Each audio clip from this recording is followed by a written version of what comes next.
मेरे अयोध्यावासियों, आज वो शुभ दिन आ गया। लोक अपवाद की जिस असुरी ज्वाला में समस्त कोसल राज्य जल रहा था, आज उस असुरी शक्ति का संहार हुआ और उसका श्रेय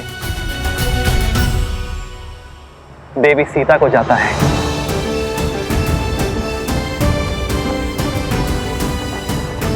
सीता ने न केवल एक महारानी के रूप में अयोध्या पर प्रहार करने वाली असुरी शक्तियों का संहार किया, बल्कि एक नारी होने के नाते नारी को उसके सम्मान का उपहार दिया। राक्षस के समक्ष तलवार उठाने वाली सीता ने अयोध्या की प्रजा के लिए त्याग किया। यदि सीता चाहती तो वनवास के लिए बड़ी सरलता से मना कर सकती थी, किंतु सीता ने दुर्गम मार्ग चुना। रघुकुल की मर्यादा और कौशल राज्य की नारी को उसका सम्मान दिलाने का कार्य जो सीता ने किया है, उसके लिए रघुकुल और अयोध्या सदा सदा के लिए सीता की ऋणी रहेगी। जय सिया राम। जय सिया राम।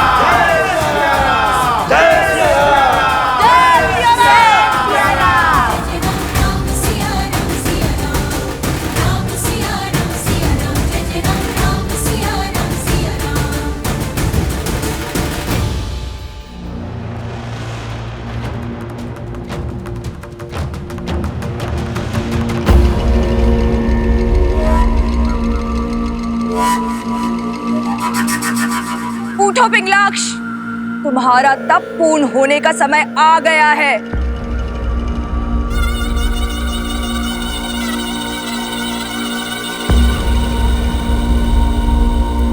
कब तक यही मानव और देवताओं के पैरों तले छुपकर बैठे रहोगे? अपना तप तोड़ो पिंगलाक्ष, अग्निदेव का दिया हुआ वरदान का प्रयोग करो, अपने कुल की लाज बचाओ। मेरे तप की समय अवधि आप कैसे तय कर सकती हैं? मेरा तप तब तक समाप्त नहीं होगा जब तक तुम्हें अपनी दादी और पिता के वध का प्रतिशोध लेने का अवसर नहीं मिल जाता। हाँ, यही मेरे जीवन का एकमात्र उद्देश्य है। तो उठो, मैं तुम्हें उसी उद्देश्य की ओर अग्रसर करने आई हूँ। तुम्हारी दादी ताड़का और तुम्हारे पिता सुबाहु को मारने वाले उस राम से प्रतिशोध दिलवाने आई हूँ।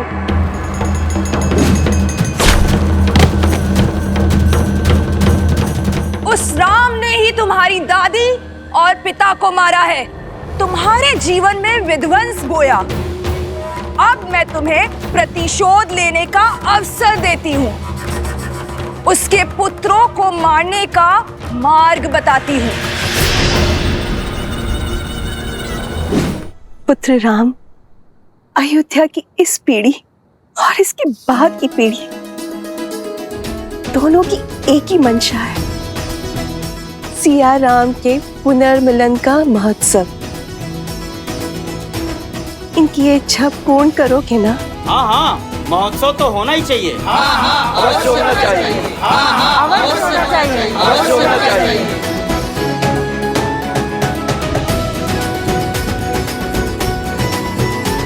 अयोध्या की महारानी और मेरी माता पुनः अयोध्या लौटी हैं।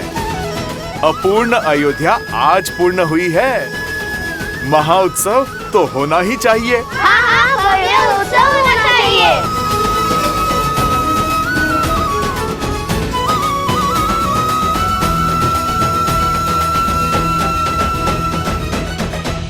उत्सव होगा पुत्रों, अवश्य होगा। और ये उत्सव पूरा अयोध्या, पूरा जनमानस और समस्त भारतवर्ष मनाएगा। क्योंकि उत्सव केवल सियाराम के मिलन का नहीं, स्त्री और पुरुष के बीच असमानता की रेखा मिट जाने का भी उत्सव है। नारी को मिले समान अधिकार का सूचक है।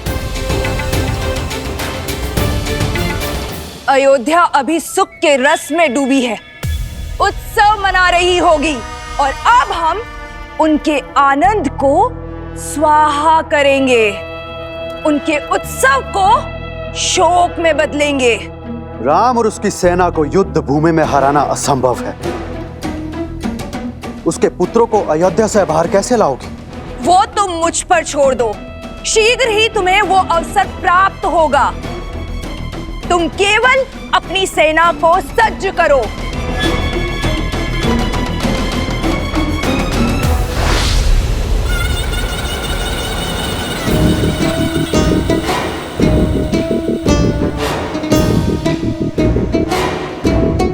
जो अपने कुल का नाश होने का कारण बनी हो, उस पर विश्वास करना सरल नहीं। स्मरण रहे, यदि कुछ भी अनिष्ट हुआ तो मेरी अग्नि सबसे पहले तुम्हें जलाकर भस्म करेगी शूर्पणखा। भैया मैं तो कहता हूं इस पुनर्मिलन के महोत्सव में राजा, महाराजा, संतगण और सभी ऋषियों को आमंत्रित किया जाए। ये उत्सव इतना बड़ा हो कि ये संसार आने वाली कई सदियों तक स्मरण रखे। अवश्य सभी को निमंत्रण भेजा जाए। पिताश्री, पिताश्री, हम स्वयं जाएंगे मिथिला नरेश को निमंत्रण देने। अवश्य पुत्र, किंतु इस बार मिथिला नरेश को नहीं, अपने नानाश्री को निमंत्रण देना। तो निश्चित रहा, अगली पूर्णिमा को अयोध्या में उत्सव होगा। पुरुषों और स्त्रियों के बीच के भेदभाव को समाप्त होने का और संसार से उस असुरी शक्ति का नाश होने का। जय सिया राम! जय सिया राम! जय सिया राम! जय सिया राम!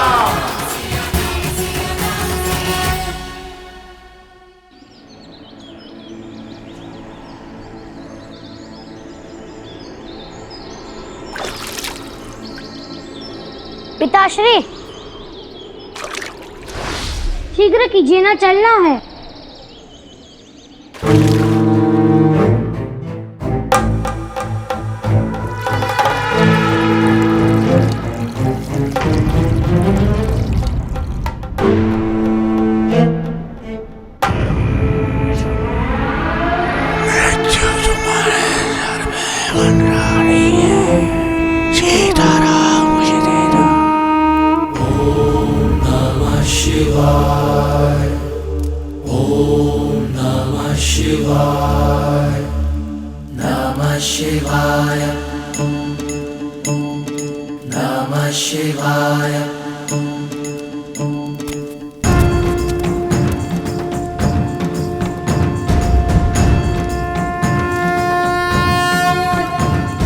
मिथिला जाने को सज हो गए दोनों।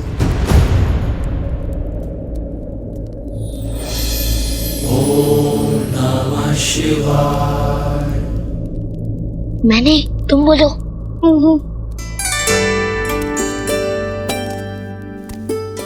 क्या हुआ? और तुम सब यहाँ क्या कर रहे हो?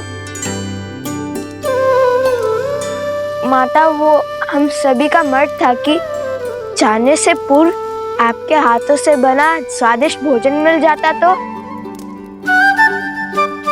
तो आप यहाँ हैं, तो ये बेचारे तो वर्षों से प्रतीक्षा कर रहे हैं आपके हाथों के भोजन खाने को। यहाँ आओ। गुरुवर वशिष्ठ का आदेश है कि शुक्ल पक्ष के शुभ दिन पर ही मैं और तुम्हारे पिताश्री अयोध्या के सिंहासन पर विराजमान हो। तब तक मैं वहां नहीं जा सकती, यहीं रहूंगी। दृष्टि का आनंद लेने के स्थान पर आप पुनः वनवासिनी बन गई।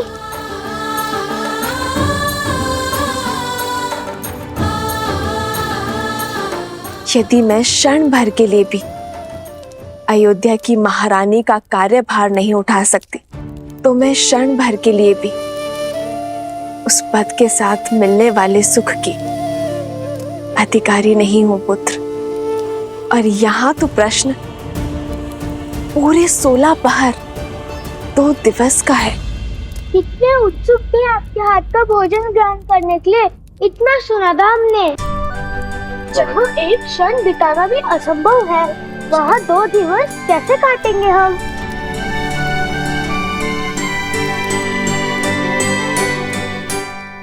मैं बताता हूँ।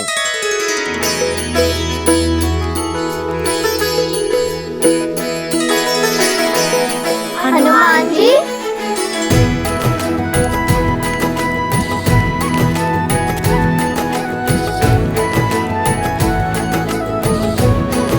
इस दुविधा को सुलझाने का मार्ग है मेरे पास। ऐसा अद्भुत मार्ग जिससे तुम्हारा समय भी कटेगा और माता के हाथों बने भोज का आनंद भी 2 गुना हो जाएगा।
मुझे मार सकते हो किंतु मेरी सोच को नहीं।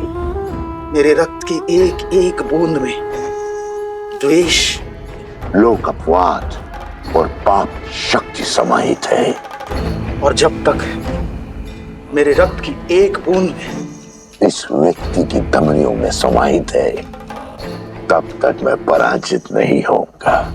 अब मैं अपनी असुरी शक्ति के बल पर इस भोले भाले व्यक्ति की सहायता से वो स्वांग रचूंगा, वो रेखा खींचूंगा जिसे लांघ कर सिया राम कभी भी एक नहीं हो पाएंगे। सहस्त्रमुख रावण की सोच के रहते सीता के मस्तक से अपमान का कलंक कभी नहीं मिटेगा। सुना है राम राज्य में प्रश्नों के उत्तर मिलते हैं, दंड नहीं। फिर एक अयोध्या वासी की दुविधा तो तुम सुलझाओगे ही राम। उसके प्रश्न के उत्तर तो तुम दोगे। वो प्रश्न जो पुनः तुम्हें सीता के पृथक कर देगा। इस मिलन के उत्साह को वियोग के शोक में बदल देंगे।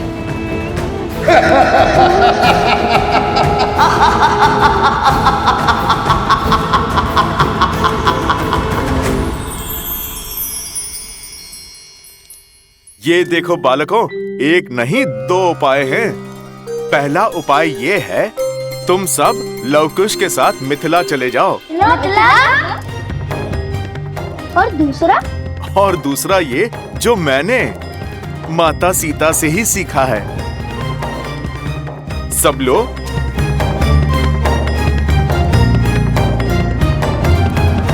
लो, सब लो। ये क्या हनुमान जी, इसमें बड़ी माता श्री के हाथों का स्वाद थोड़ी मिलेगा। अरे इसे खाना नहीं, इस पे अपनी इच्छा के व्यंजन लिखने हैं। तुम्हें माता के हाथों से जो खाना है उसकी सूची बनानी है। सूची? अर्थात माता को तो भांति भांति के पकवान बनाने आते हैं। कहां से आरंभ करें और कहां पे अंत, कुछ समझ नहीं पाओगे। इसीलिए मैं आपसे कहता हूँ, आप सब मिथिला जाइए लवकुश के साथ। समय भी कट जाएगा और सूची पूर्ण करने का समय भी मिल जाएगा। अरे हनुमान जी, ये तो सुकोमल राजकुमार हैं। इनकी भूख आपके समान नहीं है। मिथिला क्या, ब्रह्मांड का भ्रमण भी कराए तब भी आप जितनी विराट सूची नहीं बना पाएंगे। इनके लिए तो एक एक व्यंजन ही बहुत है। कदापि नहीं, हम कौशल राज के राजकुमार हैं, श्री राम के भतीजे हैं। चुनौती लेकर पीछे नहीं हटते। देखिएगा हनुमान जी, ये भोज आपके भोज से भी अधिक प्रसिद्ध और परिपूर्ण होगा।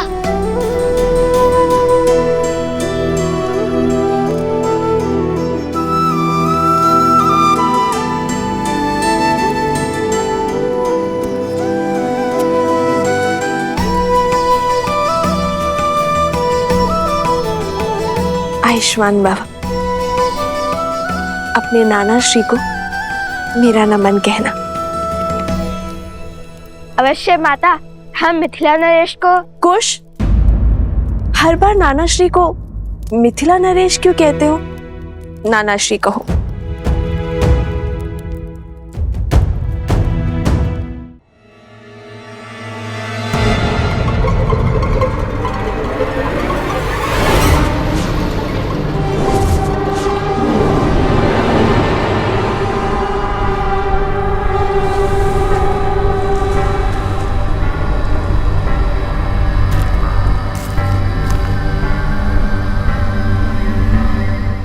सावधान, लव कुश अयोध्या से निकल रहे हैं।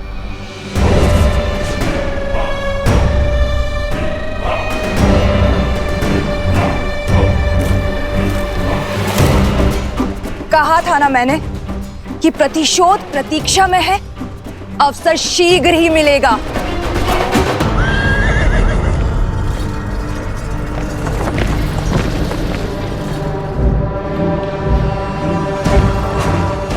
ये निकल तो गए हैं, पर मिथिला पहुंचेंगे नहीं।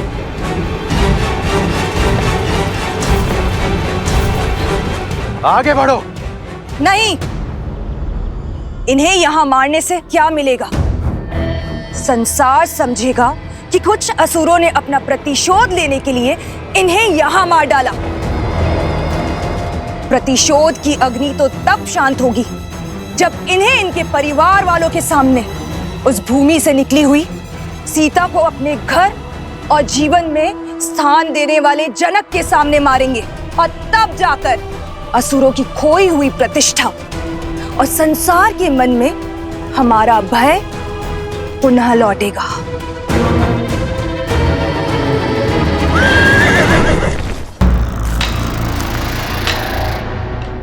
जाओ पुत्र, भोजन आरंभ करो, मैं अभी आई।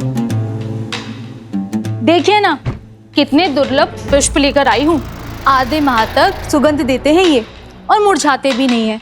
मुझे मार्ग में मिले तो मैं ले आई। ये हम महाराज राम और महारानी सीता को महोत्सव में भेंट करेंगे। हमारी ये तुच्छ भेंट उनके चरणों की शोभा बढ़ाएगी। क्यों?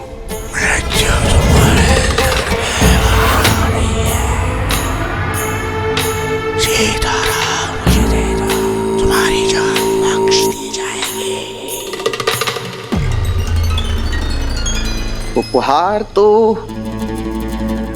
उन्हें मिलना ही चाहिए, क्यों? ठीक, किंतु ये नहीं।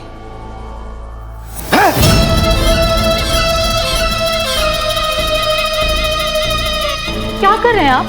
क्या हो क्या गया है आपको? जिस राम और सीता की तुम बात कर रही हो ना, उन्हें ये पवित्र और सुगंधित पुष्प नहीं, कांटों का हार मिलना चाहिए।